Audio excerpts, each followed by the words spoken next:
Our story today takes us back in time to a pale blue dot in a distant galaxy, which is home to a species of bipedal mammals known as humans.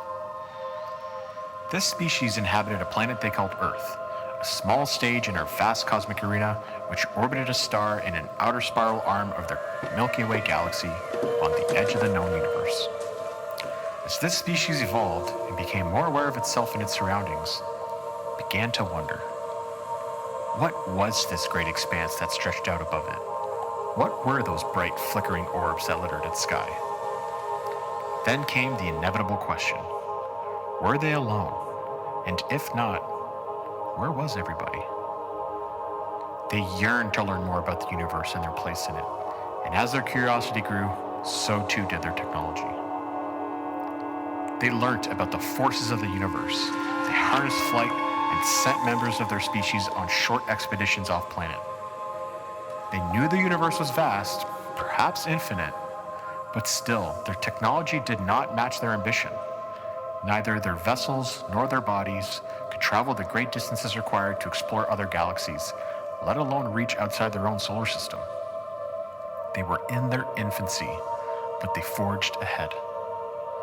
Determined to reach out into the void, they launched 2 probes, Voyager 1 and 2. The aim of this scientific mission was twofold: collect data about their immediate surroundings and communicate their history to any other interstellar species that may come across the probes. About 30,000 Earth years after it launched, we encountered one of these probes and discovered a most peculiar artifact attached to its outer shell. A shiny, circular object forged of Earth minerals, which contained a token of their sights, sounds, science, music, thoughts, and feelings. Through the launching of this bottle into the cosmic ocean, the humans were attempting to communicate with the intelligent extraterrestrial life forms they hoped existed in the vast reaches of space. They have no way of knowing their mission of first contact was successful, but through this golden record, as they called it, we have learnt much about Earth and the humans. These murmurs of Earth paint a picture of a species capable of great beauty and a wonderfully biodiverse planet, home to millions of species, an oasis of life in an otherwise barren solar system. This golden record is a gift from Earth, an important historical record of this fascinating little corner of the universe. Now, let's give it a spin.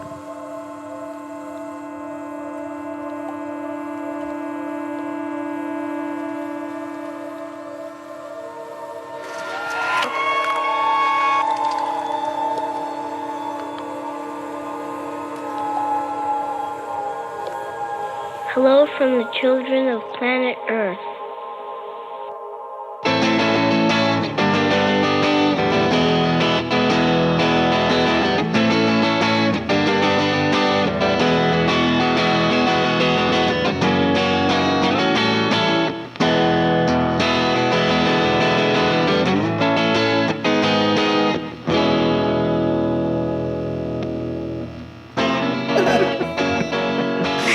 Oh dear.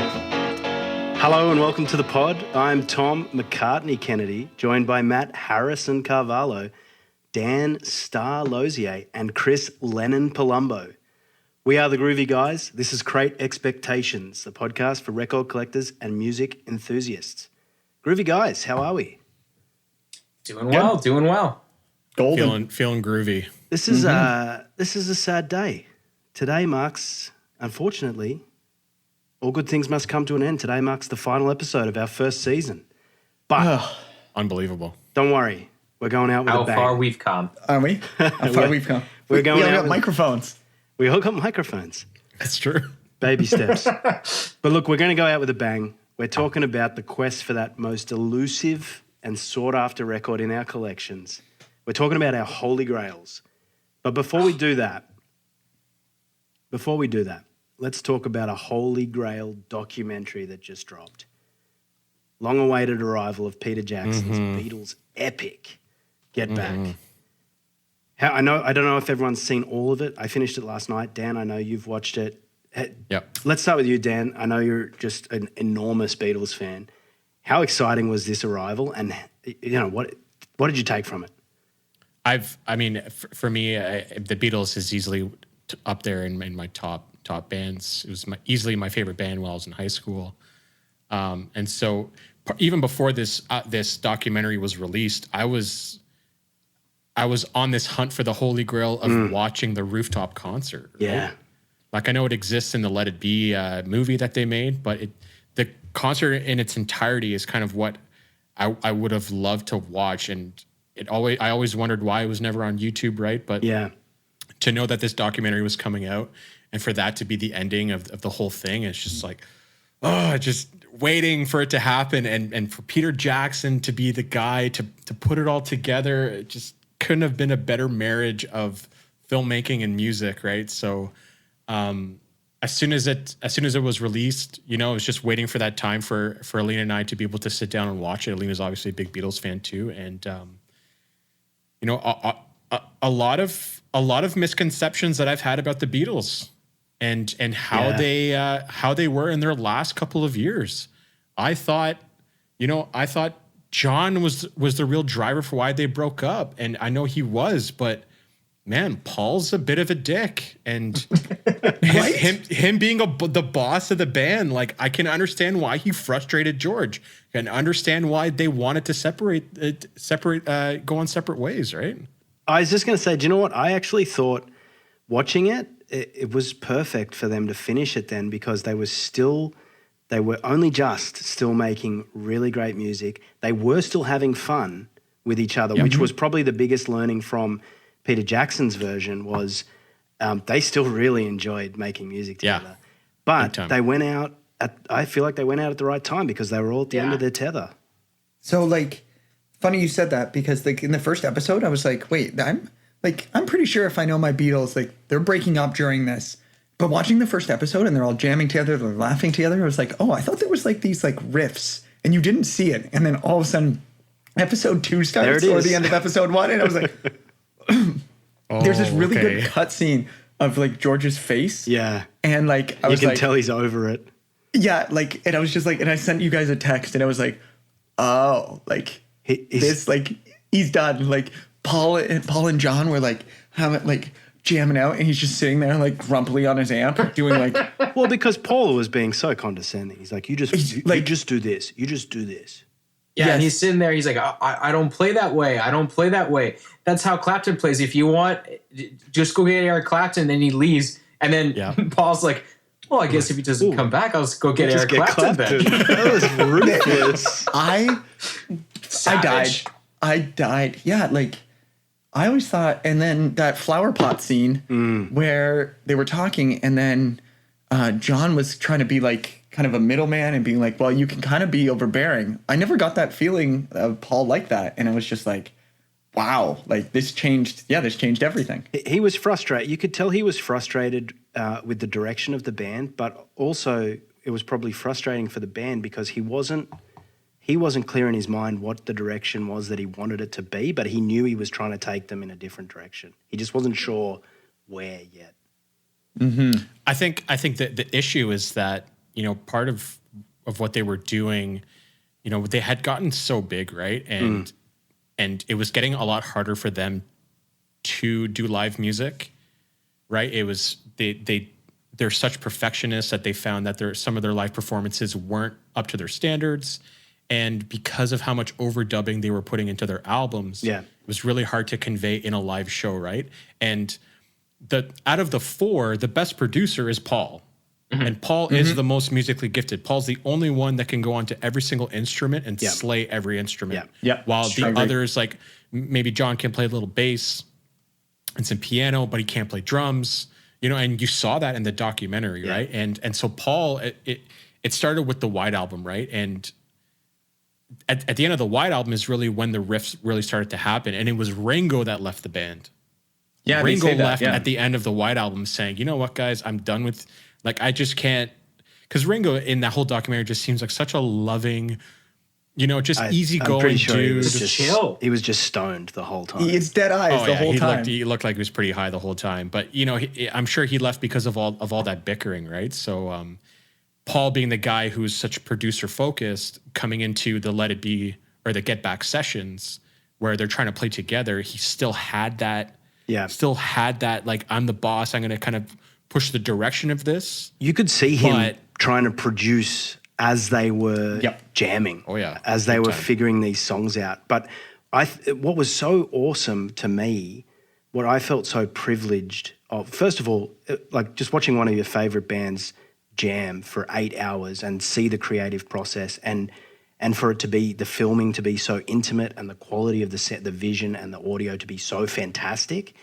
I mean, that in itself, like I had a grin on my face the entire time because it felt like a privilege. It felt like you were sitting in Twickenham Studios and at Abbey Road with them, at Apple, at Savile Row with them, just sitting in the room watching these genius maestros create music.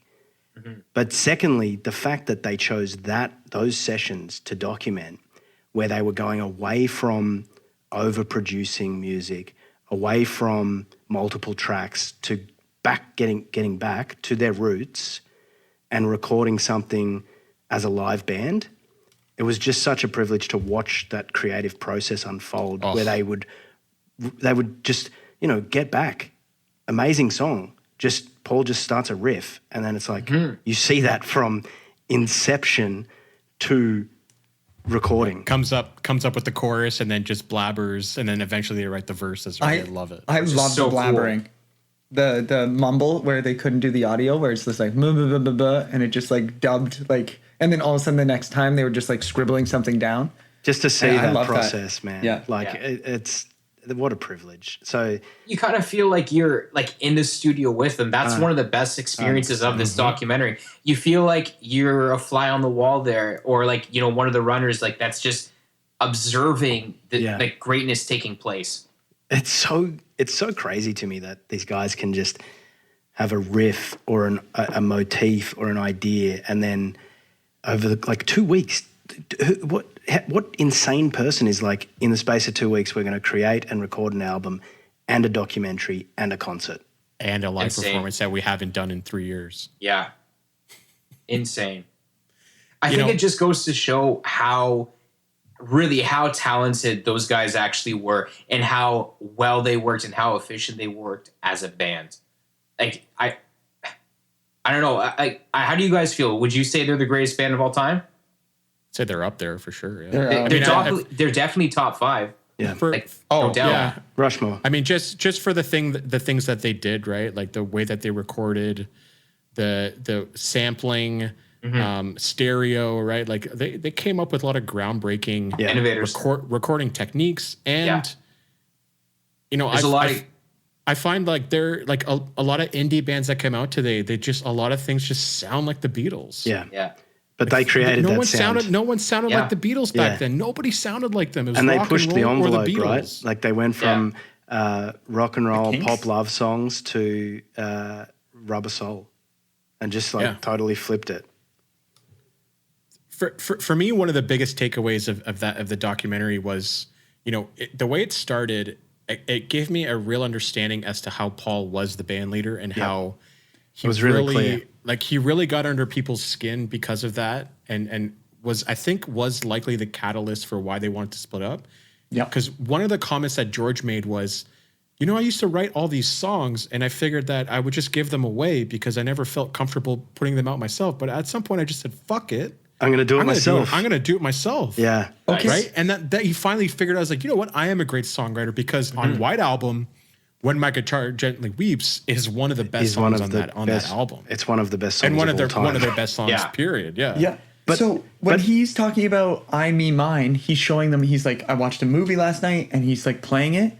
Like they're all standing around him watching and no one jumps on anything. And I was like, oh my God, that song's like, I love that song. It's so good. It's so good. And then Paul like goes around the corner and makes a comment about like grammatical things. Yeah. Right. But then Paul starts doing something and John jumps on right away and Ringo jumps on the drums. Like you didn't feel that like connection. And I was like, I felt bad in that moment, like watching that scene. I was like, George feels left. You can see it on his face. He's like, he just presented something so raw and emotional with a story behind it, and no one gave a fuck. And it really hit home for Which me. sucks. You could see it. I felt sorry for George in it, and I didn't appreciate, like, for someone who was such a brilliant guitarist and songwriter, I didn't appreciate how much he was lacking confidence because of the songwriting partnership of John and Paul, and because most of the songs on Beatles albums were Lennon-McCartney. And, you know, he would get some scraps every now and then. They'd be like, okay, let's throw George a bone and put one of his tracks on. You know, he's showing them All Things Must Pass, and they're like, oh yeah, okay, that might not make the cut. And it's like, well, yeah, I'm going to do it myself, and I'm going to make All Things Must Pass, which is comfortably the best Beatles solo album. 100%. I would disagree with that. I'd be a hard disagree on that one from me, but really? It's up there for sure. Okay, for me, it's McCartney. For me, it's McCartney, but it is tops for me as well. I mean, I completely agree with you there, but it's not the best in my opinion. I thought you were going to say for you is So Long Vienna or whatever it's called. No, it's what's the one I'm going to try to remember what it is. But another point I wanted to make on Paul was, you know, despite the fact that he was condescending and he kind of took this role of being the boss of the band, you could, man, there were a couple moments, or I think there were 3 moments where you could see his eyes were welled up. Yeah, it was really sad that they were breaking up. He couldn't finish what he was saying because he knew that they were breaking up and this was it. And you could just see, like, man, this is something he'd been doing since he was 15 years old. And there was this... And was the best band in the world. Yeah. And there was this wound between him and John. Friends. And they couldn't... Yeah. They knew it was there, but they couldn't reconcile it for some reason. Yeah. And I know... They were trying. Yeah, they were trying. Because it was those moments where they were having fun, and when John and Paul were on the same wavelength, that he would take a step back and be like, fuck, this can't, like, it can't end, but it has to end. They were having so much fun. It was so much fun watching them jam. Yeah, those two. And then George in the background sulking. That's what killed me. But George, there were moments too, especially in the third part, in part 3. Okay, I'm not there yet. That's why. Yeah. I'm not there in part 3, where they're getting to the part, where they're getting toward the end, and it's becoming clear what this project is leading to. Okay. Then they pick it up. They keep talking about, was it their old producer who passed away or their band manager? The band manager. It was band manager. They say it all started because he was the guy in the suit. He was the glue. He was the guy who gave them direction, I think. Yeah, and then Paul tried to take that role. And then I think you can't have someone take that role in the band, right? Because then that changes the whole scene. Have you gotten to the part where Billy Preston shows up? Oh, man. on the organ? So good. It's when Billy Preston comes in on the organ, because Billy Preston used to play on Ray Charles's band. And they talk about him? I haven't seen him yet. When he comes in to the recording, once they get to Savile Row, we need an organ player, because if we're going to play live, as soon as he gets to Apple Records Studio, then all of a sudden it's like the band's got this. That's what they were missing. External, right? And they can't just be a bunch of dicks to each other, because out of respect, because there's a new person in the room, right? And as soon as that happens, then it takes shape, and they're having a good time. Yeah, perfect. Yeah. They're such dicks to each other. I think that's the whole first part of the documentary, and I love it. Yeah, and then the rooftop concert, obviously, Wow, spoilers. Well, Chris, I hate to spoil it for you, but they played a rooftop concert. You can't spoil something 50 years ago. The Simpsons didn't do that? Yeah, first. The B-sharps. So, look. It's been done. So shout out to Peter Jackson. Shout out to Michael Lindsay Hogg and his crew, because they captured, like, what was it? Like 80 hours worth of footage and 150 hours worth of audio or something. Peter Jackson trawled through all of that. He somehow whittled it down to 8 hours. I will say, I still don't think he knows how to edit something to make it concise. But this is not a documentary for a casual fan. It's long. A casual fan would have turned it off after about an hour and a half, I think. I disagree, because a music. But you're a music fan. You're a musician. Yeah. You are interested in the recording and the creative process. And we also told you to watch the whole thing before this episode. But this got so you failed. okay. But this got me again. I wasn't early in the podcast. I would have told you I'm not a Beatles fan. Like I'm in. I'm into the Beatles again. Like I would have put when on the wheel we had a band that you can't get into. The Beatles was on there, and I had to cross it out and change my answer. There you go. Because Nice. I'm in. They sucked me in. There we go. All awesome. right. So now it's time to share our own Holy Grails. And if any of you pull out the Voyager Golden Record, I am going to have a medical episode. But Dan, I'm going to go to you first because yours is definitely the most relevant to what we've just been talking about. Hit us with your Holy Grail record. Okay, so I'm just going to preamble before this because I want to touch on one more thing about the Get Back sessions. One thing I didn't know was that those sessions happened before they recorded Abbey Road. Yeah, I didn't realize that either. Right? And so they had those sessions. They did the rooftop concert. George Martin convinced them to do another album under his direction to say, guys, if you guys want to do it right, you guys have because they kept talking about, we need 14 songs for an album, right? You hear in that documentary, you hear the medley. Mr. Mustard. Yeah. You hear the outro medley. You hear she came in through the bathroom window. You hear I Want You So Bad, right? Maxwell Silverhammer. You hear Octopus's Garden, right? So they went and recorded that album under George Martin's direction, and he was the one calling the shots. Made an unbelievable album. That released in September of 1969. After that album, Paul knew things were done with the Beatles. He hit a depression, went back to his farm with Linda, wrote McCartney, and then they took those songs that they came up with at the Get Back sessions and made Let It Be. When they made Let It Be, it was John and George that went to the US and met with Phil Spector. Yep. And convinced him to be the final producer of Let It Be, and gave it that wall of sound. Spectorized it. Spectorized it. The wall of sound, which is what McCartney calls it. And Paul hated it. He thought because when they went to the Get Back sessions, they want to go back to their roots. The intention was to go back to their roots and to be able to play those songs live. And so Let It Be never sat well with him. He went and did his career solo with Wings.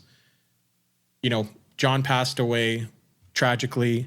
George also passed away tragically. But before George passed away, Paul went to Ringo and George and asked them if he could do Let It Be Naked, which is my choice. It's my choice because I have the OG pressing first release EU copy. Crazy. Which is easily my most valuable record in my collection. It's in practically mint condition because it's only been played a few times. NM. It's definitely an NM condition. It has all the original inserts that have never been touched. Beautiful. Right. So that's my pick. Let It Be Naked. Can you just give, just for people who aren't familiar, just give us a really short précis. What does that mean? Why is it Let It Be Naked? Okay, so this goes into how Paul truly felt about what Let It Be should have been, right? So Let It Be came from the Get Back sessions, and it was what Tom says, spectorized, was given that wall of sound. He wanted to release the album the way he thought it should have been released. So he stripped it back. So he stripped all of that production that Phil put onto it and made it so that it would have been how they would have played it live, right? And it's probably most evident in The Long and Winding Road. Well, I think which is the song that's on there that isn't on the original release, right? Get Back is one of them. But Get Back's on there, and The Long and Winding Road is the one. Oh, I think I've Got a Feeling's also not on Let It Be. I think you're right. I'm correct, right?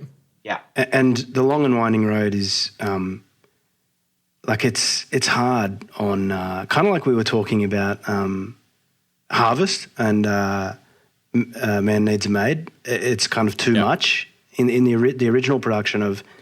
But on Live at Massey Hall, is stripped back, and that's how I feel about Long and Winding Road. On the original, it's too much, and then on Naked, it's stripped back. And it's funny too in that documentary when you can see John and George actually don't like that song, and they make a couple jabs at Paul about the Long and Winding Road, and Paul's like, I think it's like the best song I've ever written. And it's funny in the movie Yesterday, if you guys have seen the movie Yesterday, Not for a long time. So for the viewers who haven't seen it, Yesterday is a movie about a young failed musician. A mass global power outage happens, and then for some reason everyone forgets that the Beatles ever existed, or in this new universal timeline, the Beatles never existed, and so he still remembers all the songs and goes and writes and releases them himself. And there's a scene where he gets popular enough where Ed Sheeran finds out about him and starts touring with him. While they're touring, they go to Moscow and he performs back in the USSR. Ed is like, this is so weird how you wrote that. Let's have a songwriting competition.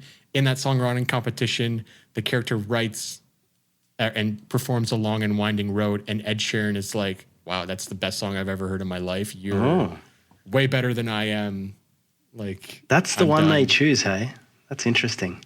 Yeah. It's a good movie. I think honestly to me, the writing in that song is very interesting, right? Like I'm having a hard time finding the word here, but talking about the road and always coming back to that road, I just find that I found it interesting though that was their song. That was their choice. Like, is that considered? I know Paul has said that, but is that considered broadly to be his best song? Oh, I mean, how could you possibly pick that, right? How could you possibly pick that? Yeah. Yeah. I mean, to be fair, Chris, it's a big catalog. It's huge. I mean, you're not a big Beatles guy. You can't really make that pick. This is the thing with. But I'm a big Paul McCartney guy. This is the thing with George feeling so, like having this inferiority complex. It's like, well, yeah, maybe you're the third best songwriter in the band, but the two guys ahead of you are Lennon and McCartney. Yeah, like they're considered to be the best. It's context, right? Yeah. In any other band in the world, he would have been the best songwriter. Yeah. It's true, yeah. 100%. But he just happened to be in a band with Lennon and McCartney. I don't know why, but I love I Me Mine. Like, I keep coming back to that. It's one of my favorite songs on that album. Yeah, me too. And I keep coming back to it, and I was like, and that's why I felt so bad, and I was like, oh. Like, the moment he wrote that, in my head, I was like, no, oh my God, they're all going to be like, oh my God, this needs to go on the album. They just didn't do anything. And I was like. Poor old George. But I think he should have appreciated this on Naked too, because it seems like a stripped down version of this. I like this version better. Way better.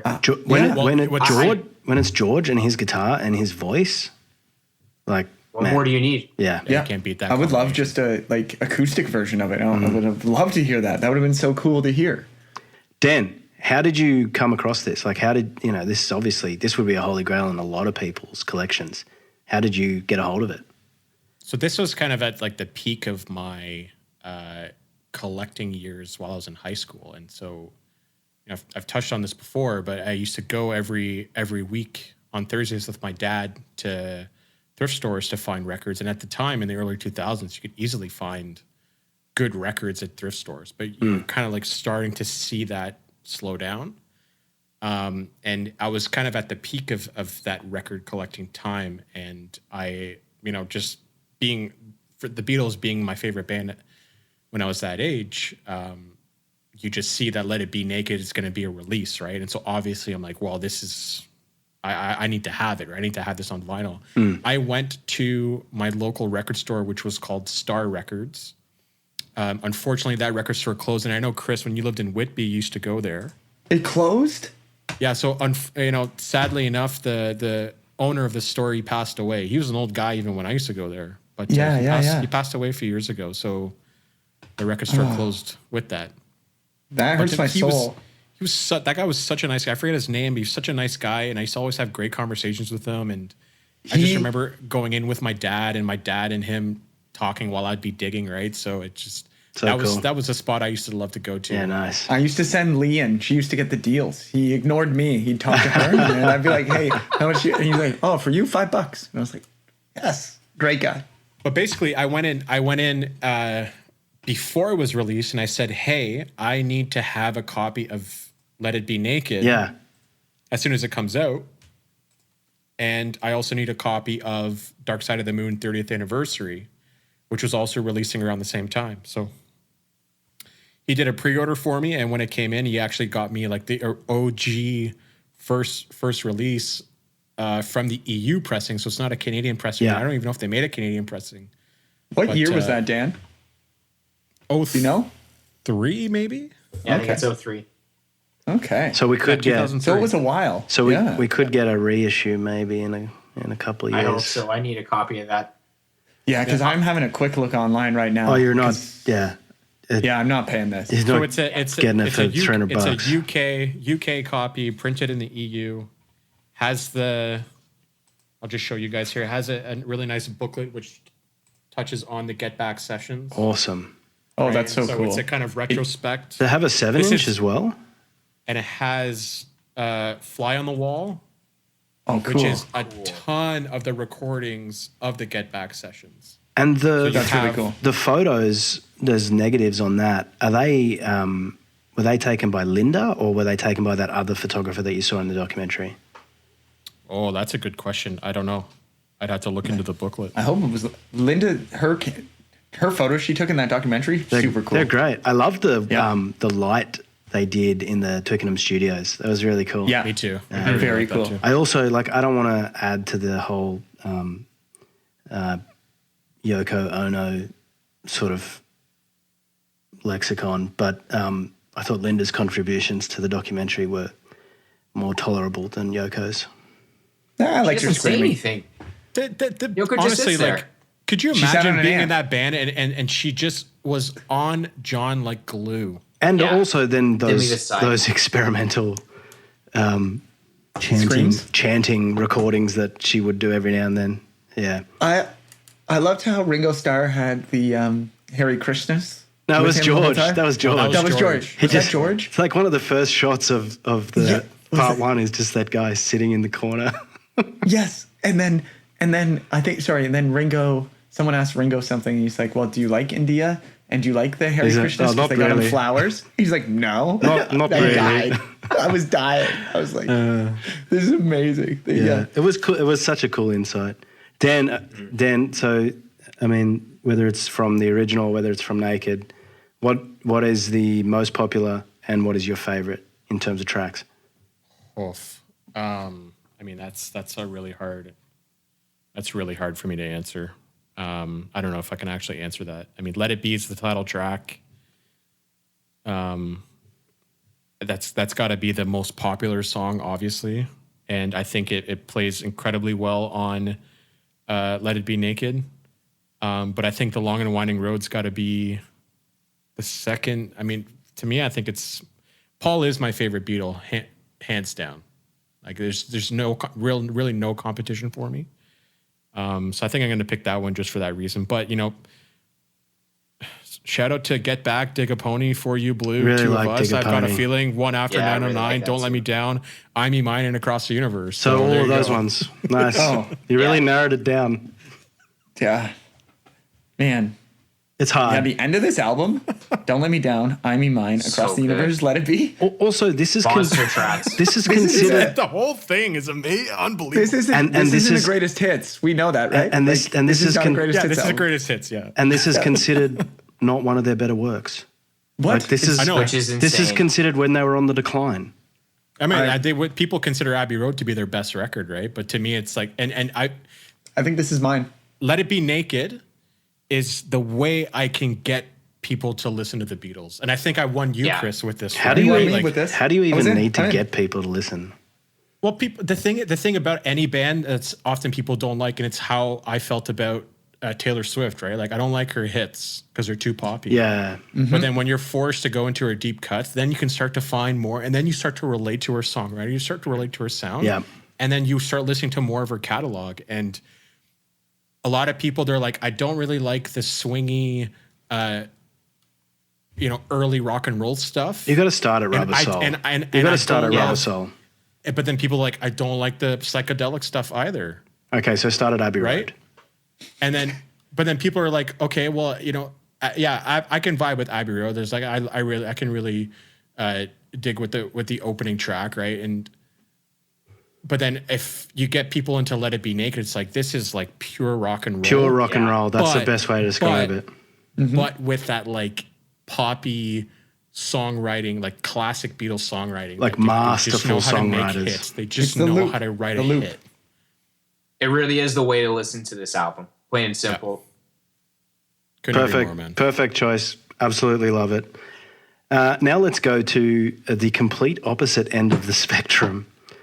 Matt Carvalho, I have a feeling this is going to be absolutely nothing like the Beatles. Take us to your Holy Grail. Yeah, nothing like the Beatles. We're going into a whole different genre. So the Holy Grail, my pick, is going to be Eminem's very, very first piece of work, which is Infinite. For a lot of the listeners out there who are more familiar with Eminem from 2010 onward, you probably have never heard of this. You probably don't know any of these songs exist, but it's one of his best piece of work. A lot of people kind of dismissed it at the time, didn't think it was that good, compared him to other really popular rappers in the industry, and he was kind of written off. What year? What year was it released? Hang on, let me double check. I think it's 96. Oh, wow. Let me double check. November 12th, 1996. Wow. So long time ago. A year ago. before Slim Shady EP. Yes. Anyways, really, really great. Very, like, the production's very, it's not overly complicated. It's very bare bones basic. It's what, you would normally find in that era in terms of production. It wasn't too fancy. It wasn't glitz and glamour. It was a beat and your artist spitting his rhymes. His lyrics, his rhyme skills, different techniques he used on this album are all fantastic. And it's kind of interesting looking back now how he was just dismissed, which I don't understand. But anyways, great record. And how I came upon this was through eBay. In high school, I in the Napster and LimeWire days when I heard, Marshall Mathers LP, Slim Shady LP, and then found out he had two more products before this, and then downloaded everything. I was like, I gotta have a copy of this. It's got to exist somewhere. So, sure enough, go on eBay. There's a couple, different copies of them floating around, and I'm bidding. I'm getting outbid. I got so close the one time. It came down to the final seconds, and somebody outbid me by like the smallest margin, and I was like, oh. I felt so defeated. I was like, painful. I'm never going to get this. Yeah. Wow. I was like, I'm never going to get this record. And then sure enough, there was another member on eBay who was like, hey, I see you've been going after this record. I have a copy of it. I'm a DJ from Toronto.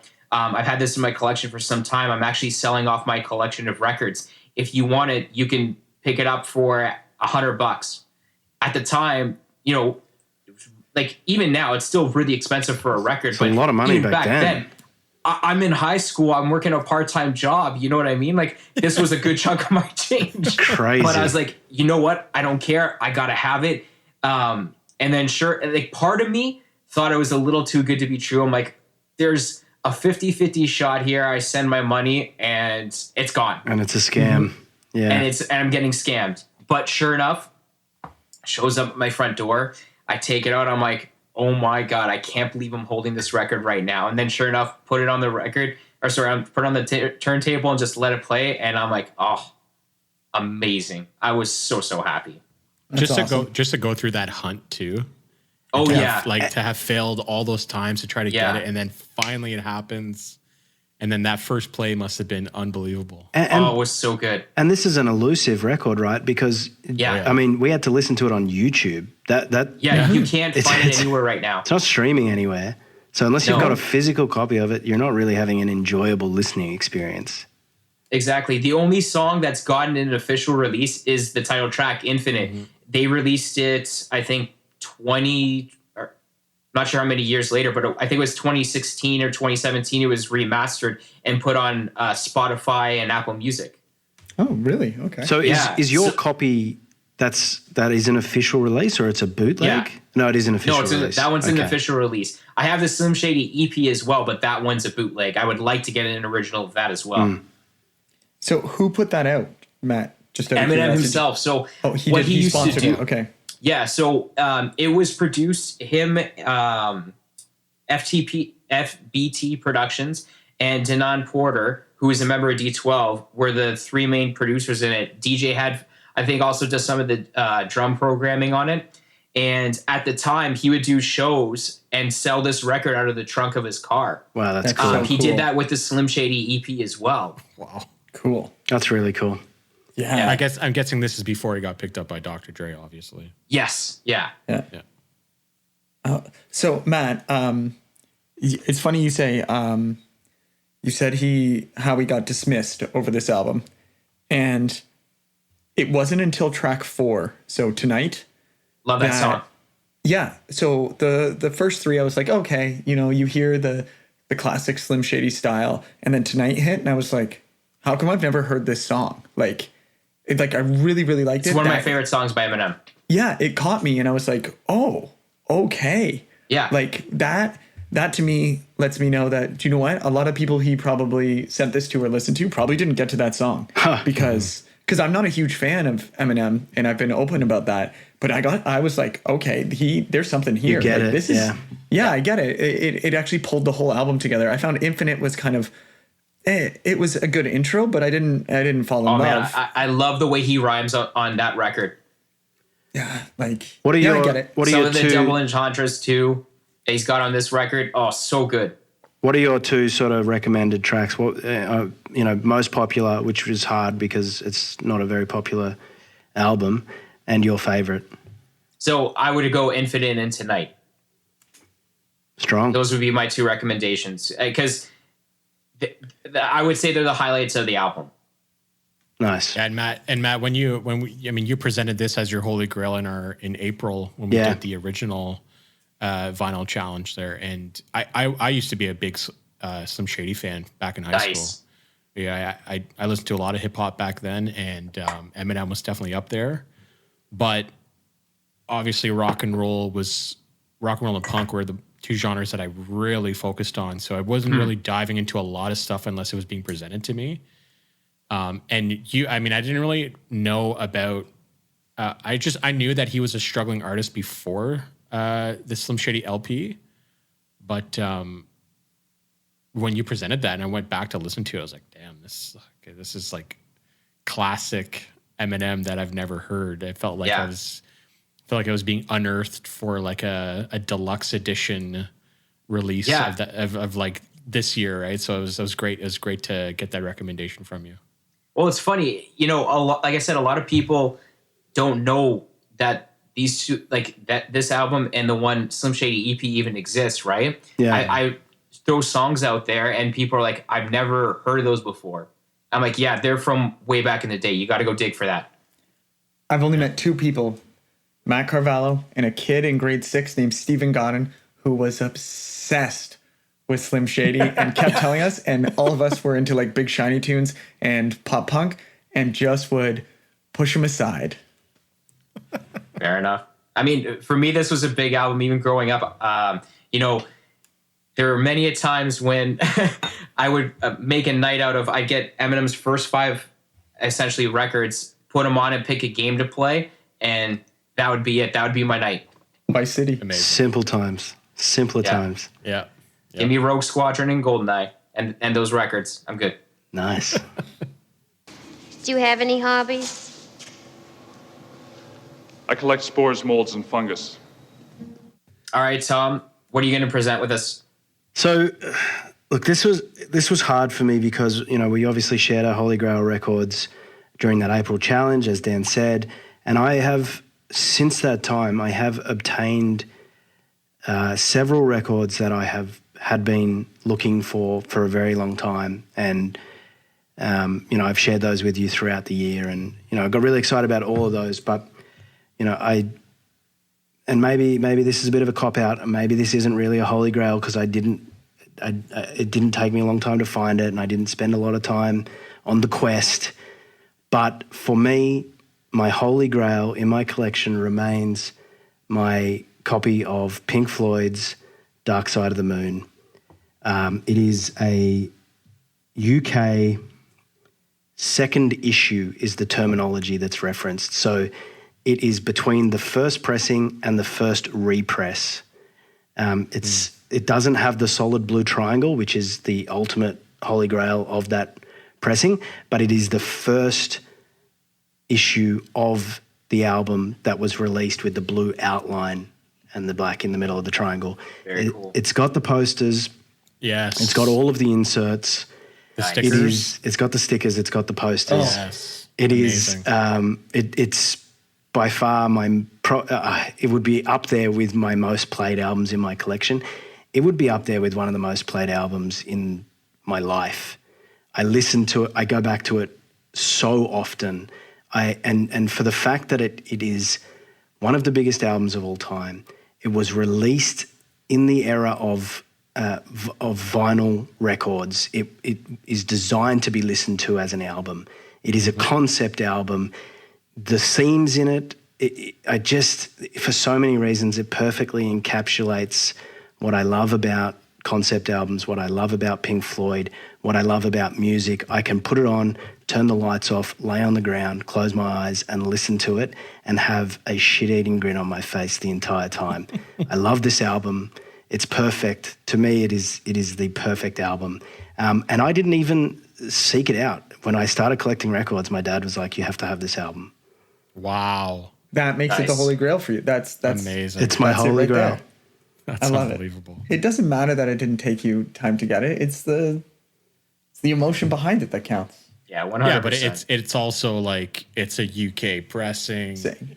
It's That's pretty it's cool. still It's a from unique- the original release, Yeah. right? But just from Yeah. the second print. Yeah.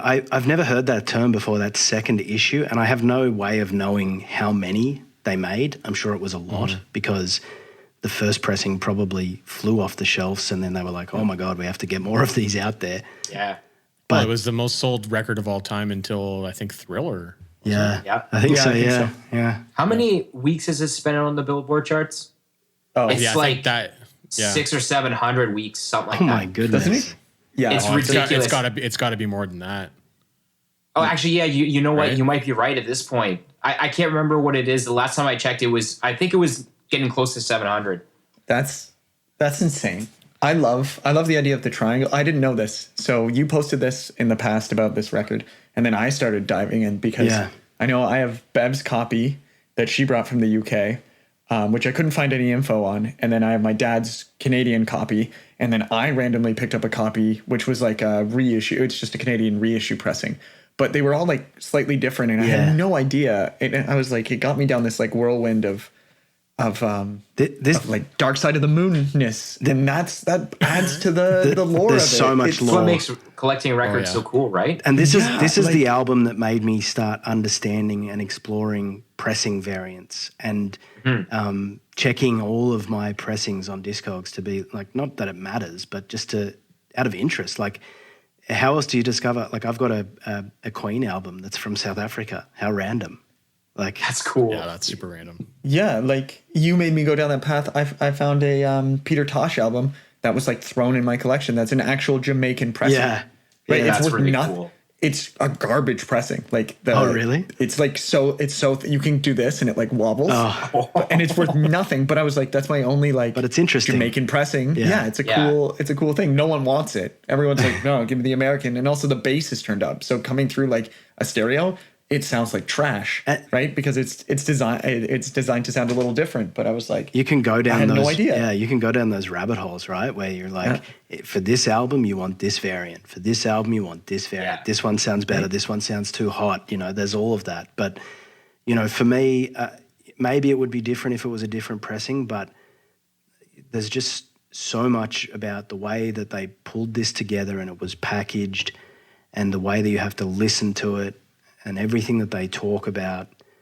It's just, you know, I think it's an essential item for every record Has collector. to be. It's got to be. And like, if you're collecting vinyl just for classic rock has got to be in your top 3 must-haves. Yeah, this is. I would you argue have to one or have it two. in your collection. Yeah. Yeah, especially with the like, do you remember the posters are cool. Yeah, the stickers are cool. They're really Super cool. Yeah. Like it's like I remember opening it. Like Bev was like, "Oh, there's my record collection. Go have a look." And I remember opening it and just being like, "There's stickers in here, and there's a poster." And like 15-year-old me, and my mom's like, "Yeah, no. Like I've kept those this long. Don't touch them. We don't put them on the wall." Them. I need to buy another copy just so I have a copy of the posters that I can put on the wall, because these ones they just live in the sleeve. Yep. That's fair. Well, Love it. I made the mistake. I have my 30th anniversary pressing that I mentioned, and I also have like a player's copy. But as a foolish kid, I took those goddamn stickers out of the 30th anniversary release and I put them on the plastic cover of my record player. Oh dear. No, I'm in. I like it. No. Do you still have it though? is. Do you still have it? Do you still? You I gave it don't, to your because- brother, didn't you? No, that cover I end up breaking, so I tossed it. So it's gone. It's whatever. It's not a big deal.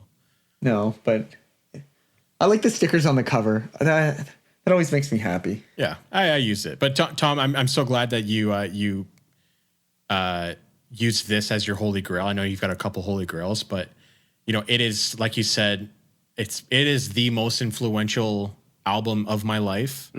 Like my dad showed me this when I was 10. Wow. And every single time I listen to that album, it brings me back to the moment when he played it for me for the first time. I remember it distinctly. Like I have it's like one of my most distinct 10-year-old memories of being in the car with him, driving home from a hockey tournament, and it's so late. I think it was the first CD that my dad bought, because it would have been like 1997 at the time. So like CDs were just, I guess, I don't know when CDs really became the most like at their peak, but it was around that time. And he pops this into the CD in the car. And so there's a time where CD players were just starting to come into cars. And I remember right from the get-go, I was blown away. And I was a 10-year-old kid in class, playing this album and using this album for presentations, and people were like, what are you listening to? Everyone's listening to Blink 182 or Backstreet Boys. I'm coming in with Pink Floyd, Dark Side of the Moon. Your teachers probably loved it. Oh yeah. I'm sure they did. And honestly, like I've been putting off listening to this album ever since my dad passed away, because I knew it was going to be a heavy experience. And I definitely, I kept it together for most of it until the Great Gig in the Sky comes on, because that gets you emotional every time it plays regardless. But it was great to like finally have a listen. I pulled out the 30th anniversary edition just to listen to that copy. I don't usually listen to that at all, but just to be able to go through it, and it was like kind of like this chat has been a great way for me to deal with my dad's passing, and that kind of like it's been over a year now, and that kind of like has kind of pushed me through to the other side. I'm really glad you listened to it. So yeah, I'm really glad you were able to listen to it and get through that. And I hope Lou's enjoying himself at the Great Gig in the Sky. Yeah, absolutely. So I just wanted to quickly touch on this. I just looked it up, going back to how many weeks it's been on the charts. It's gotten 14 times platinum in the UK alone, and has sold more than 45 million copies worldwide, and has spent 958 weeks on the Billboard charts. Insane. And do you know what? It's prog rock. It's not pop music. It's challenging album to listen to. Yeah. They recorded love it. They recorded alarm clocks and cuckoo clocks and change and random cash sounds, registers and heartbeats. Like it's not digestible to everyone. But here's the thing. If that album came out today, it would not sell. No way. No way. What is this garbage? I don't know, man. Maybe 10 years ago. Maybe 10 years ago. But I think if it maybe came 10 out, years ago. I'm basing that purely because of the time and with streaming available. I don't think it would do the numbers it's done. I'm with Matt. I'm with Matt. I think you're right. If they brought it out after Adele convinced Spotify to turn off the auto shuffle so you could listen to it as an album, then maybe. Also, people have short attention spans now, so maybe they'd just hear the big thing too. They'd hear the heartbeats at the start and they'd be like, what is this crap? Next. Yeah, that's me. Just skipping. When I listen to that album though, like it just puts every prog rock record that has been released after that to shame. Like it does. Prog rock just honestly tries to copy what Dark Side of the Moon did. I'm going to listen to it. I'm going to listen to it again this afternoon. No one can do it. It's just, it's a lot different than pretty much all other prog rock that exists. It's really nothing like it. It's on its own island. It's a perfect concept as well. It's a perfect concept. Oh man, I love it. And everything flows into everything, and it starts with a heartbeat and it finishes with a heartbeat. I know. And like to me, the line that gets me is when the band you're in starts playing a different tune. I'll see you on the dark side of the moon. I love that. Like Eclipse and the repetition of themes in Eclipse. Yeah. Yeah, it's so good. It's so perfect. Dan, I'm glad you mentioned Grey Gig in the Sky because for me, that's my favorite track, and it gets me every time. The vocal performance is so powerful. It's an incredible song. And then I think the most popular, just purely because it's the only thing that remotely resembles a single, is probably Money. Is probably the most popular track. But I don't think you can break it down into individual songs for this album. I think you have to listen to it as an album. So that's me, gents. I'm sorry it wasn't. I didn't have a new offering for you, but I'm also not sorry because it's Pink Floyd's Dark Side of the Moon and it's perfect. It was that was perfect. Loved it.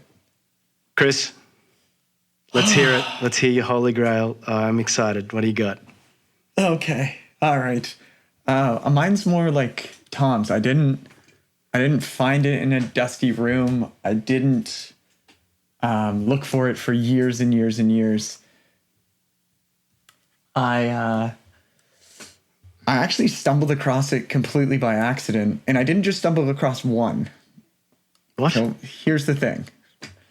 So I actually got this album with a number of other albums. So I actually picked this one up at the same time I got the Sam Roberts Chemical City album, as well as a bunch of other Canadian artists. And I said earlier that I got it. And after a conversation with my dad, we kind of hashed it out. And I was trying to remember, it was around 2000 and I want to say like 07, 08-ish. And he actually picked them up. And there was a phone call conversation that we kind of remembered when we hashed it out. And he was at Liquidation World, and he calls me, and he goes, hey, there's a bunch of, like, Canadian rock albums here. Do you want me to pick them up? They're just in a bin. I see some Tragically Hip. I see some Sam Roberts. I see some Buck 65, and there's a bunch of random DJ shit. And I was like, yeah, grab whatever you can. Like, how much are they? And this is where I was confused. I thought they were, like, $5 to $10. He paid $1 for each record. Stop it. Wow. Oh my goodness. And me and him talked about this, $1. So he comes home and there's the Sam Roberts albums. So I take those. And then there's 4 or 5 Tragically Hip albums, day for night. All 1994 original pressings, Stop all it. sealed. All sealed. I'm so mad at you. No, don't. Just wait. Okay.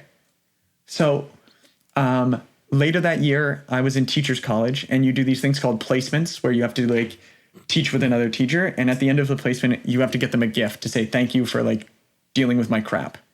So I thought I was clever, and I asked them, and me and him got along really well with music. So I gave him a copy of, and this one was mint condition, sealed. Wow. Nothing like an unopened Tragically Hip album. So I was so excited to give it to him. He didn't give a shit. What? So, come on. Yeah, he didn't care. Well, it was 2007. No one had a record player anymore. No one cared. So I remember the look on his face. He's like, thanks. Hey, you want to listen to some records? And I was like, cool, okay, whatever. Like, so Steven, if you're out there and you remember having Chris Palumbo as a placement teacher, please tell me you didn't get rid of that record. He used it as a frisbee. You're gonna regret that. I hope You toss it in the bin. Yeah, Steven from Resurrection. Oh, man. Please tell me you didn't. Anyway, so that's one gone. The second one disappeared. Right? You had 4. I had 4. Okay. 4 or 5. I can't remember. So that's one gone. The next one disappeared when me and my ex broke up. I'm pretty sure it was at her house in university or whatever it was. So that one's gone. That one was opened, but in pretty good condition. The next one got eaten. No. By a rabbit. Bun Bun? Bun Bun? Bun Bun ate the Bun whole Bun backside. strikes again. So that's the most valuable copy of all. That's the most valuable copy. Yeah. You know, one of a kind. Okay, well, yeah. So Bun Bun ate the half of that, and then I have a copy, right? So my copy is still Bun Bun certified. Oh, get out of town. Good. He's got a little nibble here. Far out, Chris. This album also, when I was moving out of university, got caught in a rainstorm as I was moving. Goodness. So there's a nice warp on the cover. The album. It's water damage for sure. It's obvious. There's water damage. Chris warped album Palumbo. No. The album itself is in pristine condition. Wow. Yeah. Yeah. Yeah, Okay. it is. No, like Hang on. Is that in a plastic sleeve? It's in the original. That's paper. It's the original paper Can sleeve. put it in a plastic sleeve as soon as we finish recording, please. Okay, sure. Just for you. Just not the water damage. Bunny He won't. sleeve. He won't. Not at all. This album actually doesn't get. That's the most I've taken it out probably in 3 years. Oh wow. Since Gord Downey passed away.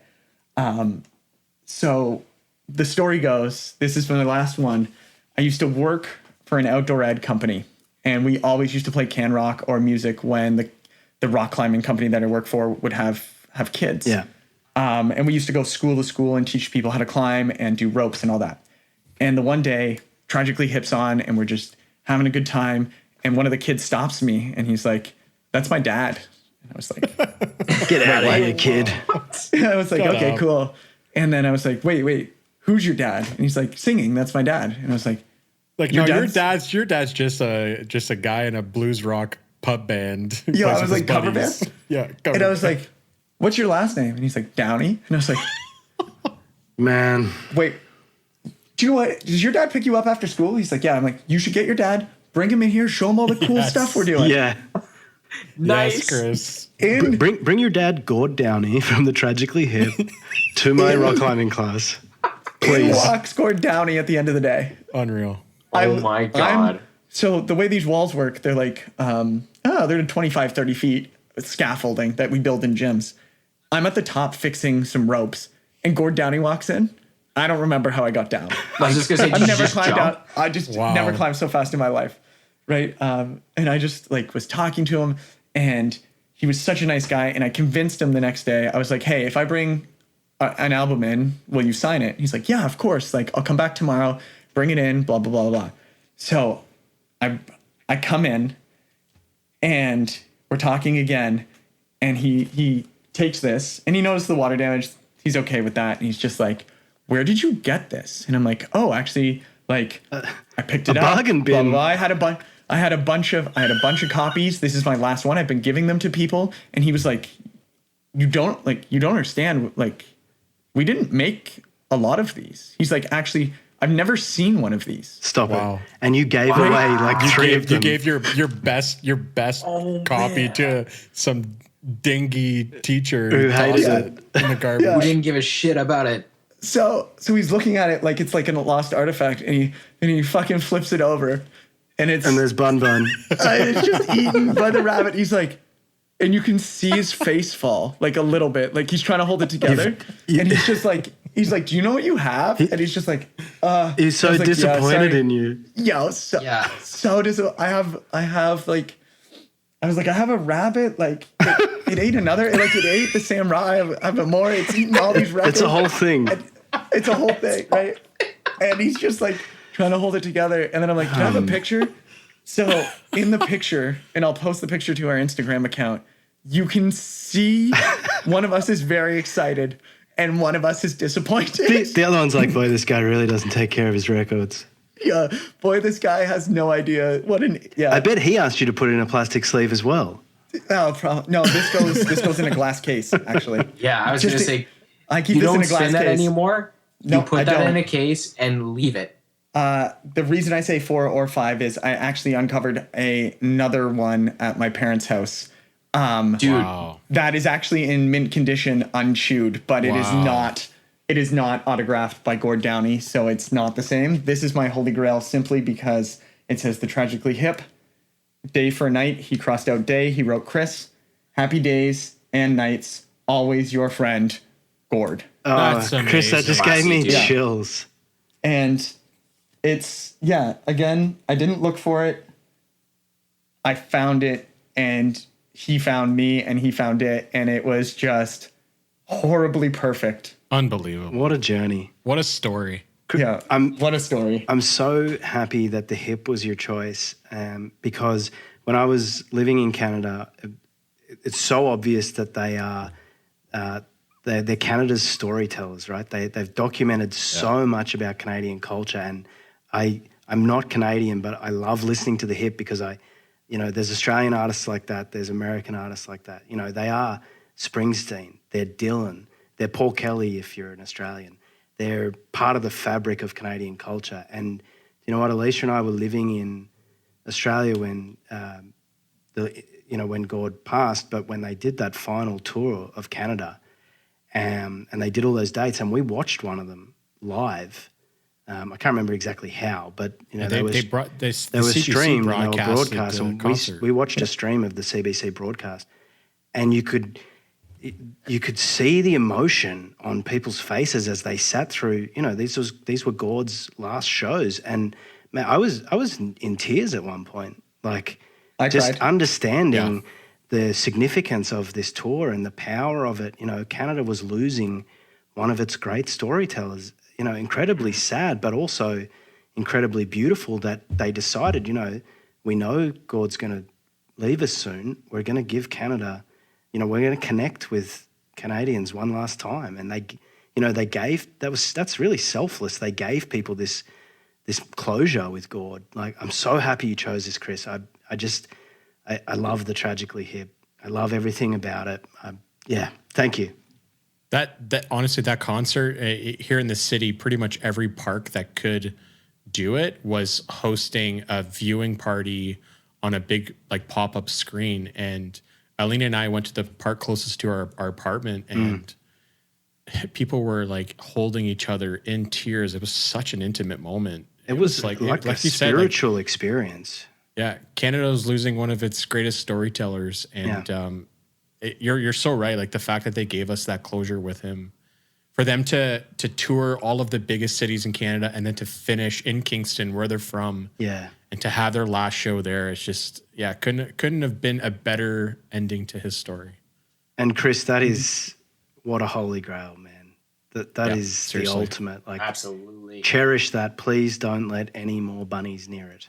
Yeah, it's got. I don't think anything else can happen to Bun's it. DNA, right? Yeah. Chris's Bun But that makes it even records more are the most special. exactly. Yeah, man, what a way to wrap out the Holy Grail segment. Chris, have you got? I know it's hard, but most popular and your favorite. Do you know what? I almost can't listen to Gord's voice. It's emotional. I love his voice.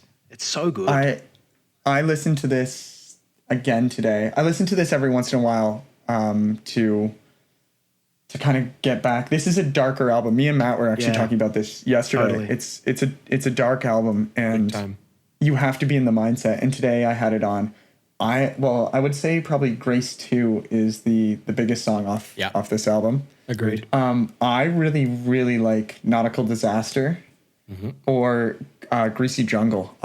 Greasy Jungle I always have just had a soft spot for. I just love the way that song kind of builds and plays. But this actually was never one of my favorite Tragically Hip albums, which is why I never realized how much it was either worth or sought after by Tragically Hip fans. I was more a new generation. I liked World Container. I liked some of their more upbeat stuff. And it wasn't until he signed that album that I went back and was like, oh my God, this has been in my collection for 10 years and I never listened to it. We're going to get a bunch of angry emails from hip fans who are record collectors who don't have a copy of this, and you had 5 of them. I gave them all away. Get this. Matt's not here, so he sends me a text Well, you were saying a very heartfelt thing. He says, if you're willing to sell or trade that last copy, let me know. No. Wow. Yeah, he's trying to snake it out on in the you. middle Look of the at this. podcast. In the middle of the podcast, he's backdooring us. Yeah, wheeling and dealing that guy. Oh, man, that's funny. Yeah, so, stories on stories with that one. You know what I find interesting about valuable things is that, Chris, like, I know we like to make jokes about this being eaten by Bun Bun, right? And it's like, oh, it's so valuable. It's a copy of Day for Night that, like Tom said, Tragically Hip record collectors would kill to have. But it's funny, like, we have these valuable things in our lives, but when are we actually going to sell them? I'm never selling it. I would never sell Let It Be Naked. I'm dying with this thing in my possession, right? Like, there's two things I'm never selling. It's my first guitar I ever bought, that Epiphone. I love it. It doesn't play very well, but I love it, and I'm never selling it. I know how you feel there.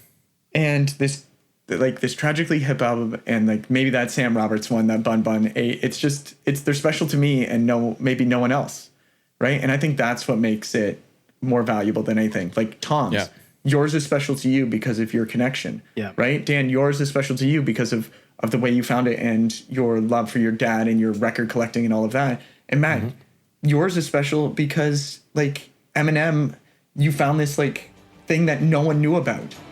Yeah. And you managed to get it. That's what the true meaning of Holy Grail is. It's not digging or striving for that most expensive. It's what's most expensive to you, and I think that's important. That's the most profound thing you've ever said on this podcast. I know. Wow, Chris. That was home. Beautiful. That was beautiful. All right, now let's tear strips off each other. It's time for the hot take. Oh boy. Let's go. Chris, tell us what's on the wheel. Oh, all right. We're gonna do the wheel here. So what's on it? Let's do a quick recap. We have the best song of all time. No big deal. Roger Waters or David Gilmour, a popular band you can't get into. The new one on the wheel is 90s pop. Pick a song, and best one-hit wonder that you can think of. Cool. Okay. Cool. Well, spin that wheel. Okay. Best song of all time. Here we go. No big deal. For the Holy Grail episode. Here we go. It's a Holy Grail hot take. Okay. Yeah. Wow. Okay. I want Chris to start us off. You want me to start us off? Yeah. Okay. I've said this for a very long time. I have had no doubts in my mind. It has been my choice for the best song of all time for many, many years. I've gotten into many drunken arguments about it. And a lot of people disagree with me, but here it is. It is Paul McCartney, Live and Let Die. Wow. Oh my goodness. Wow. Did not see that coming. Yeah, no one ever does. And unbelievable song. Unbelievable song. It's a great song, but goddamn masterpiece. It has a great riff. It has unbelievable lyrics. It's linked to a movie, which makes it even better because a James Bond movie. Right? And it doesn't need to be. Like when I first heard that song, I had no idea it was linked to a movie. Yeah.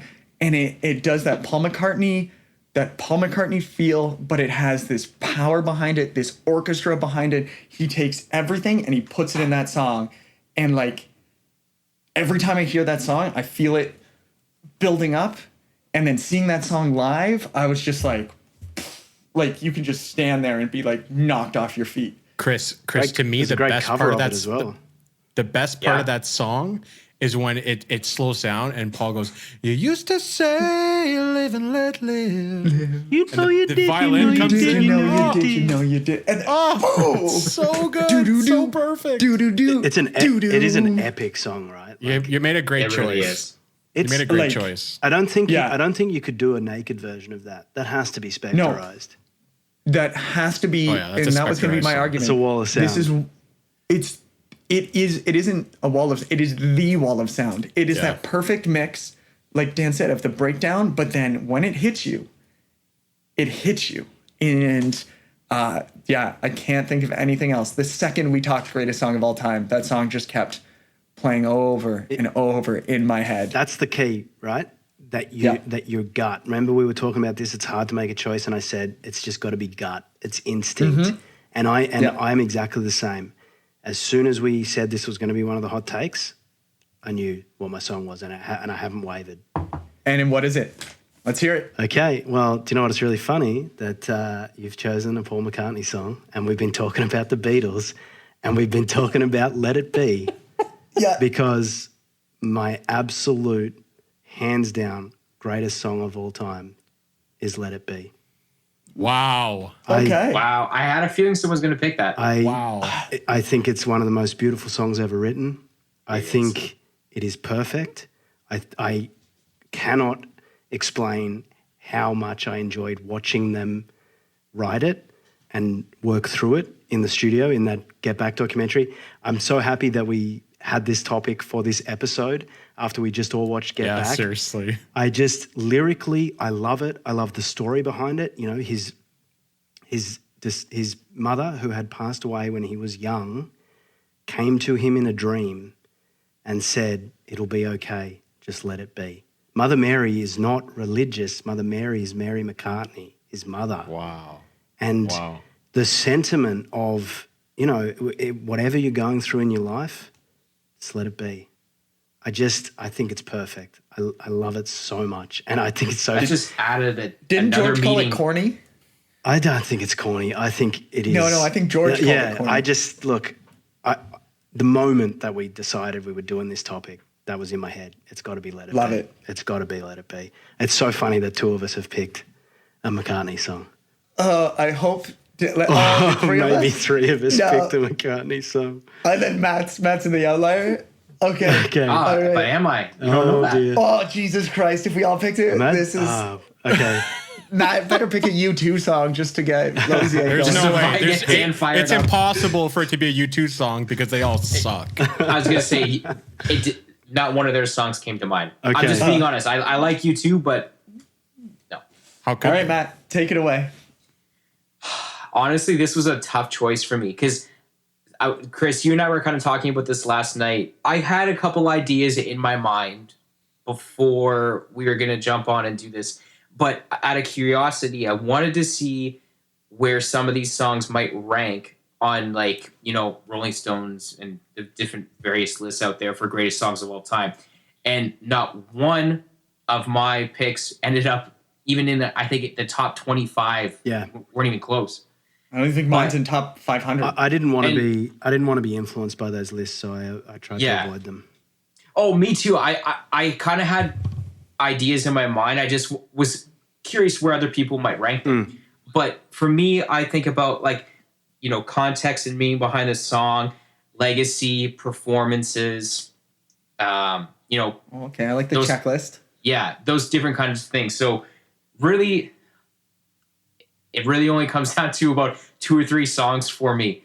But the more and more we're talking about this, the more I'm leaning towards a Beatles record. Oh goodness! And it's kind of changed, literally from yesterday to today. This is so weird. I can't believe this. I'm going with "Hey Jude" by the Beatles. Unreal. Not a great choice. I just the lyrics in that song, speechless. The music behind it. You cannot go to any, like, if that song plays, like, before a concert starts, everybody gets into it. Yeah. There is not one person that cannot get on with that song. There just isn't. Yeah. Good point. Yeah, you're right. Everyone sings along. Paul and everyone knows the words. And it becomes a big spectacle. Yeah. Oh, the end. I've been to bars where it's like a pianist playing that song, and the whole bar joins in. The whole bar jumps in at the end. Come on, group sing along. No. You know what I mean? Totally. I mean, it's Paul McCartney and a piano. Mm-hmm. Yeah, it's another Paul McCartney. Wait, there's a theme here. God. Were we influenced by that documentary? I would like to make. I wasn't, because I thought me neither. I chose this in May this year when we started the pod. I had my pick back when we started this as well. So I'm the only one that wavered a little bit. I argued with my dad about this versus Meatloaf, Bat Out of Hell, for many years. Oh, P.S. I want to know what his hit Holy Grail is. And greatest song of all time, and it can't be bad. Okay. Yeah, we got to get his take. Yeah. So Lozier. Bring it home, Okay. Dan. Okay, Please tell this me is it's not I'm speechless. Can I that just we say all we picked did not Beatles coordinate tunes. this. This is No, this is purely new. by accident. Okay, here was my methodology. Okay. When this question is posed, how can you possibly answer what is the greatest song of all time? You can't. And one of the issues I have with this question is that, we're coming from a white Anglo-Saxon Western world peer view. Totally. And for us to say greatest song of all time, how could you possibly say that? There's so much more music that we've never accessed because we're not from those parts of the world to be able to make that claim, right? So this is obviously based off of our biases and our experiences, our worldview, totally. But I wanted to kind of really think about a few different things, right? Like, the song's got to be from a prolific artist. It's got to touch on some themes that are universal, and it obviously has to be a popular song and a song that's been played many times. Okay. So I started going down that methodology, right? So Beatles came to mind.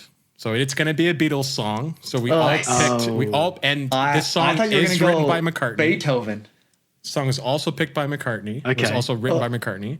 Oh my goodness. But the reason I picked this song is, what is the first song that every human listens to? It's a lullaby. I thought it would be a heartbeat. Well, I'm choosing a lullaby. I'm talking about a song. A heartbeat. Like, a heartbeat is a beat, right? Like, not it's a just song. like, it's not a song. The song of life, Dan. I'm sorry. Let's try to be meaningful. A universal experience for humans in general across the globe, not just in our peer view, is the song of a parent singing to them. Okay. So what better song to pick than the epic conclusion to the Beatles' greatest record, but Golden Slumbers, Carry the Weight, and the End. That's what I'm picking. It has orchestral tones. It's the perfect climax to Abbey Road. The song starts out with a lullaby. It's a perfect encapsulation of human experience. To start with birth and to finish with the end. That's my pick. I love it. I consider those three tracks to be one song because they're all about a minute long and they all blend in perfectly together. I love your methodology. But, you took us. That's what I picked. It's rational. It's logical. You took us on a journey. But more than that, I think that makes McCartney the greatest songwriter of all time in our view. I couldn't agree more. Because the four of us picked a McCartney song. We all picked No wonder McCartney he was songs. such a dick in the documentary. Look at He was the best. Man, He wrote the best Like, songs. If we had brainstormed how to do this as a bit, it couldn't have been more perfect. No, Yeah, no, I'm kidding. I'm like shaking right now. I'm actually stunned with adrenaline that we came. because I didn't we all think- picked McCartney songs. I thought I was going to be the outlier. I thought I was someone was going to say Bohemian Rhapsody or That was my second Stairway choice. to Heaven. There's some obvious choices, Yeah. but you got to go on gut. Oh, I thought someone might go even further back and be like, well, what do we still play? Like Beethoven or what's the classical one that they turned into a milk commercial back in the day? Drink milk, But- love life. Yes, that one. Ode to Joy. Yeah. Ode to Joy, like something like that, right? I thought Wagner someone or was going to be something. cheeky. Yeah. But That's too clever. no. You can't intellectualize this decision. It's You just have to have a feeling that it's right. yeah, Yeah. right? Yeah. Oh, love it. Big way to end the year. What a way. All on the same page. This Hey? wheel's supposed to separate us, not bring us closer It's supposed together. to divide That's us, not two in a unite row us. closer together. Well, here's the issue I had with this question too, right? Because I think during the entire season we've had such great debates, and they've been like, some have been visceral. Like the U2 one is just like, Yeah. Yeah. I was You didn't on really the sit on the other fence in that side, and I hate Bono and U2, and I hate the Edge. And then like colored, and then we went to colored and picture discs. gimmick or not, and there was a good debate, and we were able to say it's a split decision. The Bon Scott Brian Johnson was a split decision, and this one I was like, and Bon Scott Brian Johnson, like, just to go back to that one, I mean, the rest of your views weren't relevant anyway, so it was always going to be Bon Scott. I'm the Australian one, so only my opinion matters on that one.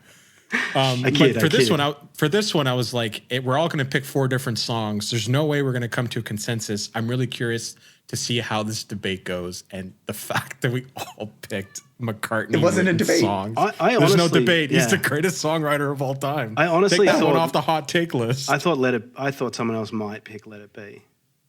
Man. Big fan. Unreal. The build, McCartney and a piano, hey? That's all you need. Oh. That's it. That's all you need. Wow. All you need is good job, boys. Seriously. Does that make Tom the best groovy guy? I mean, he's the host. Well, you clearly could host where the rest of us can't. Yeah. Wow. What a way to wrap up our first season. It's been an awesome journey. Just want to say massive shout out to everyone who's listened and supported us and sent us messages, through various channels and encouraged us and offered their thoughts.